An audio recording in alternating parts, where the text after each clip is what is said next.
In the latest escalation of trade tensions, Donald Trump has threatened to impose a 200% tariff on wines, champagnes and other alcoholic products from France and other EU countries. This move is in response to the EU's decision to impose a 50% tariff on American whiskey, part of a broader retaliation against US tariffs on metals. Now, the EU's countermeasures target $28 billion in US goods, reflecting a significant escalation in the trade conflict. Tensions between the US and the EU are rising, with Trump labeling the EU as one of the most hostile and abusive taxing and tariffing authorities in the world. Meanwhile, US Commerce Secretary Howard Lutnick has emphasized that President Trump aims to negotiate with countries like India that limit access to global markets, while noting that India restricts US farmers' products, highlighting the need for improved trade relations. To put all of this in perspective, I'm being joined by Anurag Singh, Managing Partner, Ansid Capital. Anurag, thank you so much and good morning to you and a good evening from India. First up, we're all waking up to another comment being made by Trump on Truth Social. What is your outlook for the global economy given these trade tensions and potential tariffs? Do you see any signs of a broader economic slowdown or recession emerging from these trade conflicts? This is the question that we're asking almost every evening and every morning. Yeah. So, Sanjana, good evening and good evening to your viewers as well. So, look, I think it's a difficult question. We are all trying to grapple with it, but look how fast the situation changed. Just about a month or two back, US was pretty happy that markets will do great, capitalism is back, companies will have less regulations. While all of that might be true, but here we are where inflation is not a worry now, but we are talking of the R word. So I don't want to still go there, Sanjana, the way I see it, at least in US. I understand US better. But as long as the employment market in US holds, which is pretty good at 4.1% unemployment, it can cool to even 4.23 and nobody would blink an eye. So US economy will continue to do well.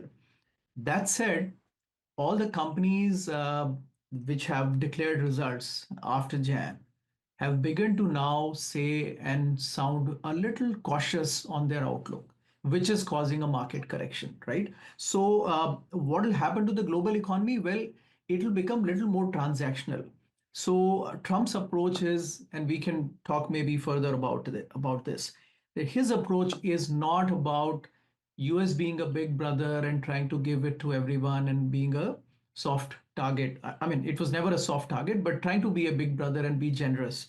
It is more transactional and it is going to pull all the levers to get its, throw its weight around and get what Trump thinks US deserves in terms of trade. Absolutely. So then how do you then see India and US's trade relationship evolving in the next year, especially considering the US's push for better market access? What are the key areas where India and the US can actually collaborate to enhance bilateral trade? So Sanjana, this is a bit of a complex question. So again, people who are engaged in trade can explain this better, right? But I think the big picture that people miss is this. People look at the broad contours of the trade and say, okay, India exports. Look, India is a big exporter to US, all the IT services, everything, and BPOs, they all work for US companies, right? So India exports about 33 billion to US every year. US exports about 25 billion of these services. But by the way, most of these services, about half of it is actually people traveling to US, right? So such is the balance. But be that as it may, services, US doesn't care. Look at the goods.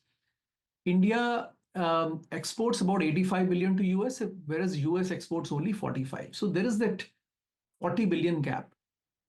Now the question US is asking is, by the way, this is kind of 10th in the ranking in terms of US deficit with different countries. So India is at number 10th, which is to say that it's not a big target, but it comes as a mention in the passing. And why it happens is, look at this. We see this average number that, on an average, India tariffs US goods at 10, 11%, whereas US tariffs about 2%. So there is this 8 to 10% gap. Now, this is on the goods which are actually getting transacted. But the problem lies in areas where India has tariffs which are prohibitive.